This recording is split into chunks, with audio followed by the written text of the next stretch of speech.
This is Hannibal back here, and I have had lots of fans. Of course, I have fan support. I'm getting between 20 to 30 million total views a month for all my videos on all my platforms, and I have quite a library. And I thank all of you. Subscribe, by the way, if you're not already subscribed. Almost at 600,000 subscribers.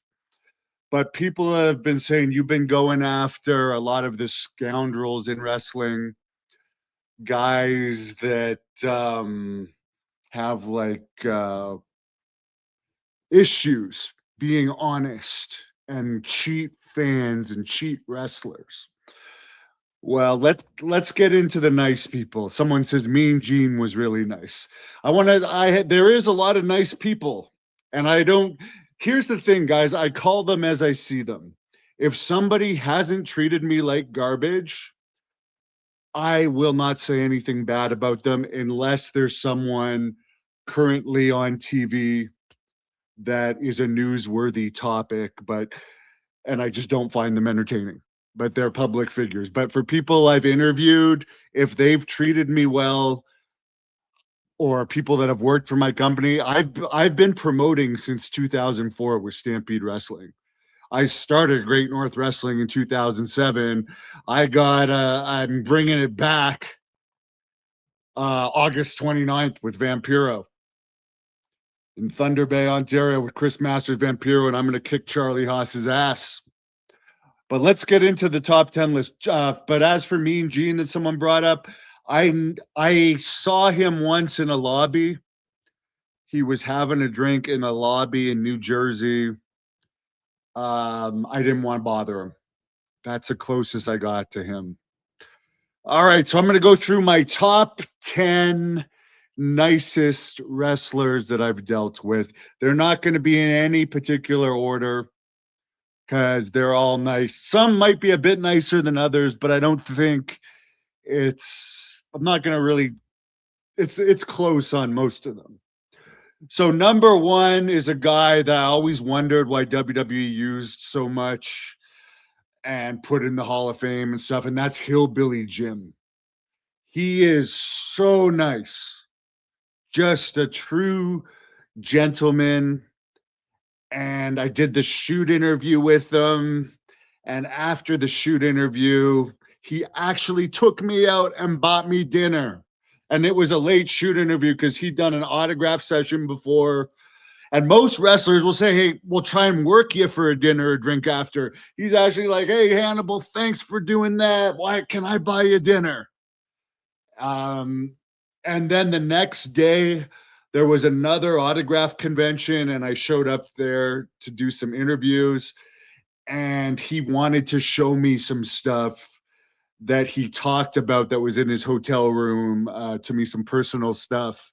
He wanted to show it to me at the convention, so he like pulled me off the side, showed me some stuff it had to do with Billy Graham, who's another guy on the list. But Hillbilly Jim, just a really wonderful guy, and I hope to meet him again someday. Again, I call him as I see him. Jim is a great guy. I just mentioned Billy Graham, so I may as well throw Billy Graham out there. He's been nothing but nice to me. When he found out that the first hepatitis C treatment that I was on in Canada did not work, this might be one of the nicest things anyone's ever done to me. He got me an appointment with his hepatitis C doctor in Phoenix, Dr. Hector Rodriguez from the Mayo Clinic, and he examined me. And in Canada, they were telling me it's going to be 6 to 8 years before we can get you on something new. This guy told me something that he said it's not going to be fun and it's going to be expensive, but it's going to work. And it was called Insivec Triple Therapy, and it was $80,000. It caused incredible itching. It was 36 weeks of hell, but I got cured. So I owe him gratitude for that. And he was like a grandfather figure to me. He was always there for me. The only time there was some separation was towards the end, where he was really suffering greatly. But from the time I met him in 2011 to the time he passed away in 2023. It saddens me to even mention him. He was always there for me. He wrote promos for me. He gave me match ideas. Just a great guy. And yeah, I helped him raise money for legitimate GoFundMe's that he really needed. The reason he died, by the way, they literally ran out of money. He couldn't afford the best medical treatment anymore. WWE, even though he's one of the true icons, there wouldn't be the name superstar if it wasn't for superstar Billy Graham. He was the first superstar. They didn't care. They're probably happy he couldn't give his. I started his Facebook too, by the way. I didn't run his Facebook. A guy named Mike ended up taking over because I just couldn't do it with all my Great North Wrestling and real job responsibilities and everything. A guy that worked nights and was a computer expert handled Billy's Facebook. But you can also thank me for having Billy relevant through Facebook because he was able to talk and get his messages out there because I'm the one that got it started and built it up. But yeah, I feel like he was a grandfather to me, and I actually just heard from Valerie today, who randomly told me that she watched my interview with Hillbilly Jim, where Hillbilly Jim mentioned Valerie and how nice Valerie was, and she was appreciative, and she said, "Wow, Billy Jim was a really nice guy," and Billy Graham loved Hillbilly Jim too. So I don't know if he was just being extra nice to me because he knew I was a protege of Billy Graham, but Hillbilly Jim and Billy Graham are both great guys. I mean, Billy has just done so much for me. I could never thank him enough.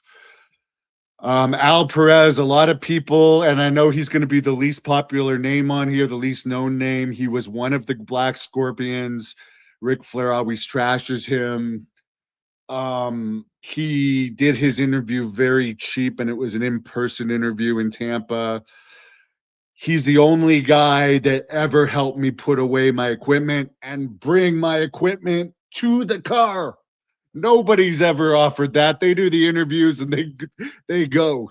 He's like, man, this you got a lot of stuff here. You got lights, you got camera. Hey, I'm gonna help you pack it up. I'm gonna help put it in your car. And like because he didn't like Ric Flair, and I think everybody knows by now, Ric Flair is not a good person. He'd be on my bad persons list for meeting people. But that was I won't even get into it. But I would say him and Wendy. The time I met Flair a few times, but the woman he's with, Wendy, is a bitch, and he's a selfish asshole, which is no secret. But they didn't like Al Perez. But I can tell you, Al Perez is a great guy, real nice person, and I believe his story that Pat Patterson hit on him, and that's the reason why he never got his push in WWE. He didn't like getting hit on. And in WCW, they wanted him to do the Superfly and impersonate Snuka, and he had enough respect. He didn't want to copy the Superfly gimmick. That's one of the reasons why he didn't get along with the WCW folks. Haku is one of the nice guys. Let me tell you something. The first time Haku was booked with me, and I'd met him several times before, he obviously knew I was a big fan of his because I've done so many interviews where I've asked people about him and I've made compilations and so forth. But the first time, he knew I always wanted to wrestle him too. He's one of my favorite wrestlers. He would be definitely in my top 10 favorite wrestlers. I mean, I remember wrestling. There's very few times I've marked out wrestling someone, but I remember when he was coming to the ring, I was like marking out. I'm glad I was wearing the Blood Hunter mask because it would have been very, very obvious that that was like a dream come true for me to wrestle Haku. But the first time I went to wrestle him, he could not make it across the border. There was some visa issue where there was no way he was going to be able to make it across the border. Something had expired. And he promised me he would make it up to me, which he did. And he also did a video apologizing to the fans for not making it, which we talk in the news lately, the importance of helping independent wrestling companies, small companies, that when someone doesn't show up, it really hurts the promotion. Haku did a video saying there was a visa issue. He's sorry and he'd be back. I can give you two examples of Chelsea Green once. Actually, I'll give you three examples. Jordan Grace once just didn't want us to drive to Ottawa. She said she was fine to drive from wherever she lived in New York to Ottawa. Didn't want to drive to Ottawa for a show I was doing just outside of Ottawa, even though she was in the feature performers. Didn't want to apologize. Chelsea Green missed a. We initially were the only show she had booked that weekend. She took an extra booking in Chicago, which caused her to miss a connecting flight, miss a show. She refused to do an apology video.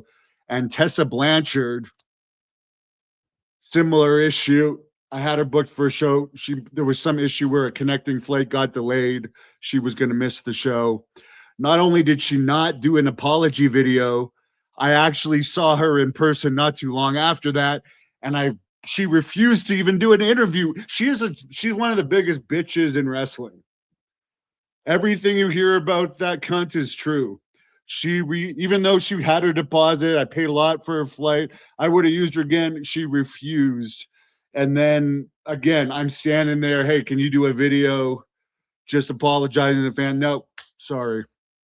So it's people like that that are just scum. But Haku, he comes, he does interviews, he really tries hard in the match. He gives 100% effort in the match. Polite. Um, nothing bad to say about Haku, and I'll say the same thing. Barbarian never had any visa issues, but the times I've dealt with Barbarian, which was only once, I would put him in the same nice category as Haku. Just a gentleman, reliable, tries really hard in their matches. So they'll be on my top 10 list. Tank Abbott, I'll consider him a wrestler because he was in WCW, but I've dealt with him many, many, many times over the years. Used him in my movie, done probably 6 or 7 interviews with him. He's reliable. He's nice. He puts a real effort into everything he's done. He invited me to stay free at his house for a couple of days when I was in Phoenix back in 2021. Just a really nice guy. I became friends with his wife. Uh, he is a good heel character, but he's not. He speaks his mind, but he's not a heel in real life. I mean, you could look at a guy like Mark Kerr.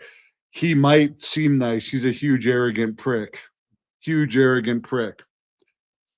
Whereas Tank Abbott, you might think just looking at the two of them, that Tank would actually be the bigger asshole. Tank is one of the nicest people you'll ever meet. He just loved to fight, and you wouldn't have met him in a bar in wherever the hell he was from, in near LA, something beach, Long Beach. I forget if it was Long Beach or whatever town he was from. My brain is fogging up right now. Dan Severn, another nice guy. Speaking of him, I've wrestled him. Extremely reliable, extremely nice. Will go above and beyond for you. Not greedy. He understands how hard it is to promote. He'll do any piece of media you ever ask him to do. Some people don't like doing interviews. I've seen once, I think it was Scotty Too Hottie, saying wrestlers shouldn't do promo videos for independent shows. Why? It confirms to the fans that you're going to be there, and it makes them interested in matches. This is why I don't know what the hell Scotty Too Hottie does these days, but that's why he's not booked on indie shows. Who knows? Maybe he does something in AEW. He might be in one of these guys that just get books in AEW, but it's like Dan Severn's the opposite of that. It's like, what newspaper interview do you want me to do? What promo do you want me to do? Like, just a real pleasure to deal with. Demolition, I'll keep them both as one. Demolition, just professionals. They put the local guys over both nights, and the second night, I even regret putting the local guys over, because those local guys ended up being real pieces of crap that backstabbed me later on, and they're not even worth mentioning.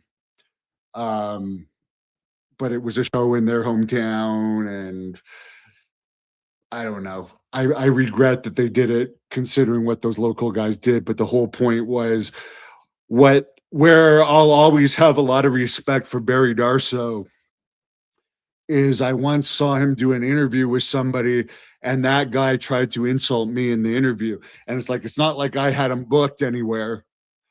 And Barry's like, "What are you talking about? Devin's a good guy." And it's like, thank you for not just going along with it. Where if you get a Kevin Sullivan, I don't really respect him. He'll go with whoever has the money. If he's doing an interview with someone and they want to trash me, oh, I'll trash. Devin's given me thousands of dollars, but I'm just going to trash him. I mean, Kevin Sullivan was a snake. It's cool. He was good at booking for me, good at managing for me, but I'll never. He was very selfish. He wouldn't have done it. It's not like the difference between Kevin Sullivan and Billy Graham. Sullivan would have never done anything for me free. Billy would. He was a true friend. I mean, Kevin, I liked having dinner with him and stuff because I would pick his brain, but he would never offer to pick up the check. He wouldn't even. I think he bought me a cup of coffee once, and that's cool because I liked picking his brain and stuff. But I'm just saying, like, I got so much respect for Barry Darso for not just going along with a podcast. I've seen Tony Atlas do that too. Tony will act like he's your best friend. There's no brotherhood in wrestling for a lot of people. Okay, Tony Atlas is one. He'll act like he's your best friend to your face, and then he'll just go along with it, whatever anyone's saying in an interview. And yeah, but Tony is a hard worker. As much of a liar that he is, and not trustworthy person, he will work hard for you and he'll come for cheap. I'll say that good about Tony Atlas. Don Morocco, he was one of the nicest. I did the interview with him in Hawaii. His wife and daughter made me a very good sushi meal. His wife got me a very fancy birthday cake. It was a couple days after my birthday with Don Morocco on it. They gave me a wrestling toy, Don Morocco autograph wrestling toy. I mean, that's above and beyond kindness. He really made me feel welcome. He gave me the tour of the beach, Sunset Beach, after, and yeah, his family was really nice. Nothing but great experiences with Don Morocco. He's got my highest level of respect. Sid, I used him a ton of times. I mean, he jobbed to me on my shows. He jobbed to Duggan.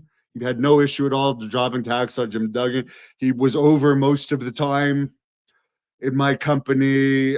Very reliable in my experience. Very nice.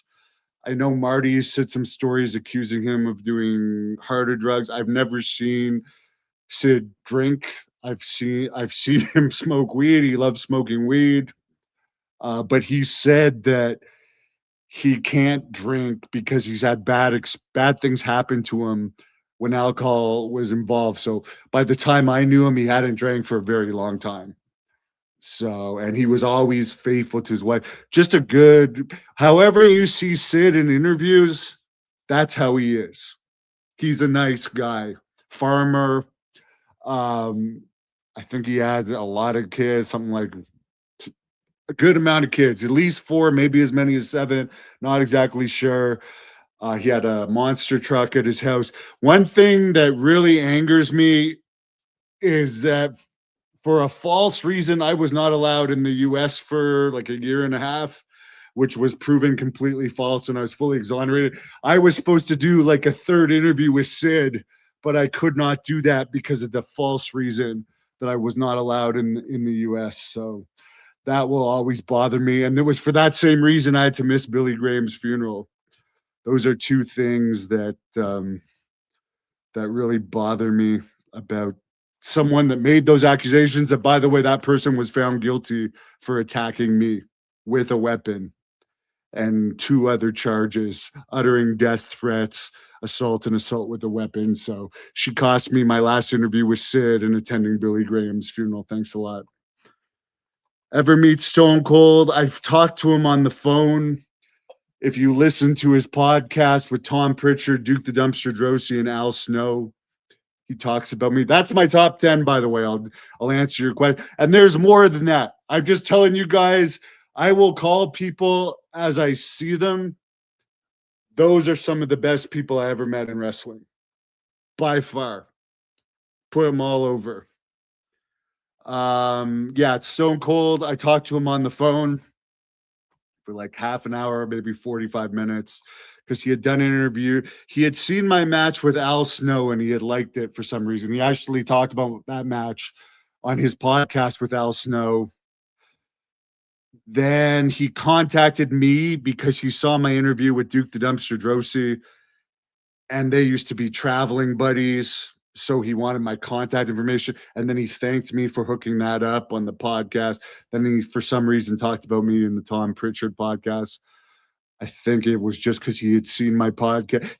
I was shocked that he had watched a lot of my podcasts, because all we talked about on that phone call was how worthy. He wanted to know how those people were with me. And by the way, for the guy that always talks about Hands of Stone, Ronnie Garvin, he was a big fan of Ronnie Garvin. So, as I said, as far as my dealings with Stone Cold personally, he treated me well. And his daughter, I was very nice to me in the dealings I had with his daughter and his wife, Jeannie, his second wife, Jeannie, who was also married to Billy Jack, and she's nice. The other stuff that happened with the other people, that was bad. And okay, here's the thing. I was falsely accused of something, so I kind of get mad when during my time of being falsely accused before I was exonerated, people really were after me. So when I see that people that got what I consider a pass, like Austin, it bothers me more than it would have if I hadn't had to gone through that experience of having to deal with false accusations. Because it's like, why does this guy get a pass and I get buried for something I didn't even do? Those, yeah, you see, for the fans, if you're paying them, anyways, I'm not going to go into my experience with those people. Although Virgil is a nice guy, no issues at all with Virgil. No nice people in wrestling. There's a lot of bad people in wrestling. Honestly, there is a lot of bad people in wrestling. Someone says Mick Foley. Mick Foley has a massive ego. Mick Foley has one of the biggest egos in wrestling. And he can dish it out and he can't take it. I've told this story a million times. He yelled at me when I was in grade 9 for saying my favorite wrestler was Ric Flair. We were giving him a drive. He went to the wrong hotel in Montreal after the Survivor Series. I went in to ask for his autograph. He literally yelled at all of the kids in the car and actually scared my friend's dad, who was a pastor. He was a complete dick because we weren't sucking up to him. He asked, why do you ask for my autograph then if you don't like me? It's like, dude, it's not that I don't like you. I actually told him I didn't like the 3 character thing. I thought it was cheesy that he was Mankind, Cactus Jack, and Dude Love. He couldn't take it. Unless you're sucking up to Foley, he's very weak. Very weak. Al Snow's even said that. He'll throw shade at Al Snow all the time. And by the way, Al Snow is I'd put him on one of the good guys to work with. Al Snow is a good guy. But Al told me, hey, Foley, if you take a shot at him, it'll hurt his feelings. And now he basically just gets paid to put AEW over. Why is it news? Obviously, I mean, Wrestling Observer must be on the payroll just like Foley, because every time I see, why is this news? Foley says this is great about AEW. Foley says this is great about AEW. Foley says this is great about AEW. He's literally paid to say good things about AEW. But guess what? 1,800 last night in a 2,500 seat building. And that's with comps. That's pathetic. card. You're paying fully private jets and stuff with his dog driving. I mean, good for him making money. He deserves it more than a lot of people, but he can easily he's a guy if you pay him off. I mean, pay him enough money, he'll put you over. Gangrel is very nice. Gangrel is very nice. Dan Severn, very nice. Brian Myers, piece of shit. Piece of shit. Horrible piece of shit. Met him in Deep South Wrestling, Mayo Clinic. And I would have, honestly, if I didn't want a job, I would have beat both him and Ryder up at that time because they did not treat me well because I was not a contracted guy and they really treated the non-contract guys. They had huge egos. So it's nice to see Ryder doing nothing in WWE right now. And Brian Myers was a big flop. So it's called karma. I mean, I'm more relevant than them as a YouTuber. That's the thing for the people like, oh, you were never in WWE. More people watch me in a month than watch Raw. It's a different world. It's not like the 80s. You can still be. I just told you I talked to friggin' Austin on the phone. I also talked to Hulk Hogan on the phone. He knew who I was. You don't actually have to be in WWE to be relevant in 2026. Molly Holly, extremely nice. Extremely nice. I can tell you one of the biggest assholes in wrestling is Johnny Ace. And once he decided to yell at me in front of everybody, and Molly Holly was one of the people that was like, hey, he went over the line there. And that was a stupid, ridiculous situation that I don't even think I'll get into on this podcast. I've mentioned it before, but it was in Toronto. But yeah, Molly Holly, I've met her a bunch of times. She's real nice. Billy Graham was cooler than Hulk Hogan. In my experiences, yes, because although I had some good initial experiences with Hulk Hogan, he did not like me because I post stuff of people talking both good and bad about Hulk Hogan. He thought, I guess, I should only just post stuff about talking good about Hogan because apparently one of the bad people, another bad person in wrestling is David Penzer. He's a stooge, total ungrateful scum person. And actually, that's probably one guy. I saw Jericho. There's like an Inside Edition video of Jericho in a bar when I search it up. Jericho stripped David Penzer naked in a bar one night. I guess he had heat. He also got Al Snow heat in WCW. He was one of the people that caused the Vader fight with Paul Orndorff, being a little back and forth stooge. And he was just really ungrateful in my work with him and real lazy guy. And I forget even how that came up. What the hell was, why did I talk about Penzer? There was someone else we were asking about there and it got off onto Penzer. Oh, Ron and Jimmy are great. Nothing but great things to say about Ron and Jimmy other than their business, but you don't have to be more than business. But Ronnie, I met a couple extra here. I'll tell you, I've mentioned what a piece of shit Jacques Rougeau was. Okay, Raymond Rougeau hooked me up with my first Ronnie Garvin interview. The second one was through the captain. Rougeau was going to be using Ronnie Garvin for his wrestling academy a few years ago when I was still living in Ottawa. And I asked Jacques, I said, hey, can I get an interview with Ronnie Garvin while he's in town? And Jacques wanted me to pay Jacques and Ronnie. He's like, oh, only if you pay me. You got to pay me a booking fee. It's like, okay, go to hell, dude. I already paid you to train. I gave you a bunch of bookings. I wrestled for you. Now you want a booking fee instead of just giving Ronnie Garvin an extra payoff while he's in town. I mean, I would have gone and covered your show a bit, but no, you want to be a greedy person. Yeah. And guess what? Keep in mind, this is a guy that declared bankruptcy. He probably wouldn't even have claimed that booking fee. It's shameful. He never became a trainer. Not sure who that is. Someone says likes TNA better than WWE. It's pretty much part of WWE.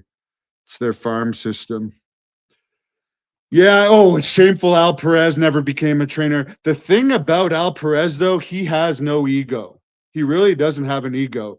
He had a family, right? At a certain point, he didn't like the political games of wrestling. He's like, the hell with this. I'm going to go work for FedEx. And he worked at FedEx and got a retirement. He doesn't have to be like Dutch Mantel begging on GoFundMe, fans, pay me this, pay me this. I wasted all my money. He has a good pension, health benefits. I mean, Al Perez is better off than Ric Flair, and he doesn't have dead kids or a dead stepkid. I mean, for Ric Flair to insult Al Perez, that's funny because yeah, Ric Flair is a bigger legend in wrestling, but Al Perez has kids that never became drug addicts. And he's not still working at 77, 78, however old Flair is.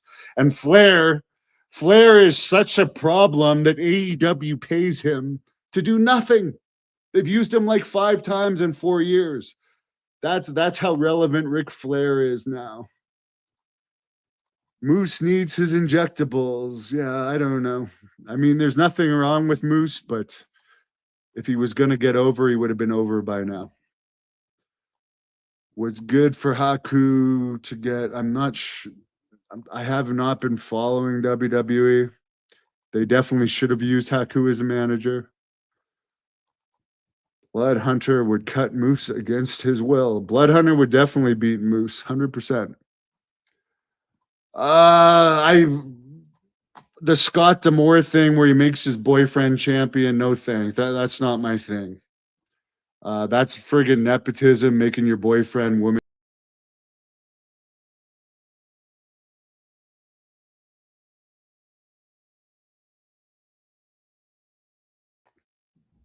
They cut me off there, but yeah, I've no interest in watching that type of product. Sorry.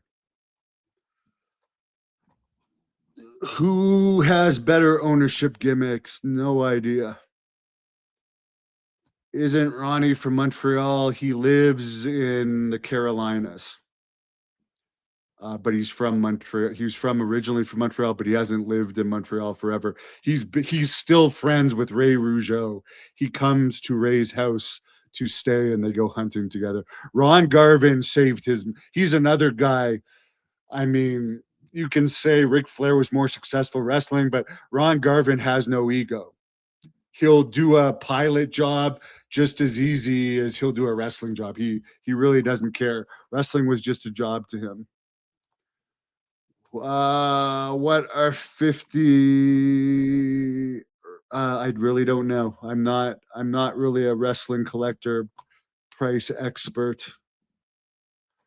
Why is Haku not a bigger name than he was? Because nobody knew the stories before people started posting shoot interview stuff on the internet.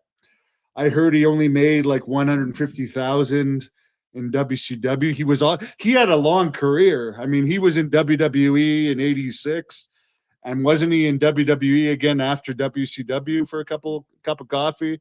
Then he had a good. You could argue that as Ming in WCW, when he was with Colonel Parker, he was over. That might, to me, I like the Ming character with Colonel Parker better than I did Haku. I just liked it. Um, but yeah, they should have used him um, during the bloodline stuff. Anyways, guys, that's the truth about those guys.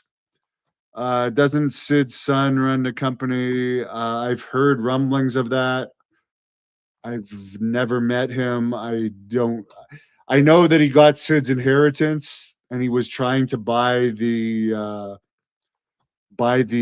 Mid South Coliseum at one point, but he didn't end up buying it. I have not seen him wrestle. I don't know if he's actually had a match or not yet. Demolition are sweet old timers. Yeah. And I mean they made money for so long in this business too. Someone really loves TNA on here. Um Bischoff, yeah, Bischoff went bankrupt twice. Mid Ming and the Barbarian, both good guys. Both should have done more. Someone says you're only as good in the fans' eyes as you're booked. And the booking he got in WWE was when he got King of the Ring. They did nothing to him. That's true. I agree. When he was King Haku, that he was doing jobs to Duggan. That's all I remember. I mean, I always liked Haku, but I really became a fan of his in WCW. Then I heard the stories of him, and the more I learned about him and researched about him, the more I liked him. And to wrestle him, I love wrestling him because I'm a hard-hitting wrestler, and you can hit Haku. Both him and I've said this before, but two of my favorite guys to wrestle were Haku and Dan Severn. You could hit them as hard as you want, as many times as you want. They don't care. They just don't care. I mean, if you ever watched the first match I had with Haku, we're like forearming each other as hard as we can for real. And he just did it. I actually think he likes it. How were the JCW tapings? That was like back last October. The only reason I put that video up for JCW was because it showed that everyone in JCW was helping with the ring. The whole company was helping put up the ring. And by the way, I'll just throw this in at the end. A bunch of people messaged me today that apparently Saturn, who's going to be a flash in the pan YouTube guy, someone convinced him to do a channel or something. But he was talking about he never had to set up a ring. Well, he also probably never promoted a show. And you don't understand the expense of shows. And the reason why I say everyone should help set up a ring is because it will lead to more mom and pop independents that can't afford to pay thousands of dollars for ring crews. And to say wrestlers shouldn't help set up rings, wrestlers should do everything in their power, and Al Snow would agree with this, to help independents work. They should help sell tickets. They should help put posters up. I mean, that's what's going to get them more experience. I mean, yes, you can be a wrestler's son and just get in WWE right away because you got a famous dad.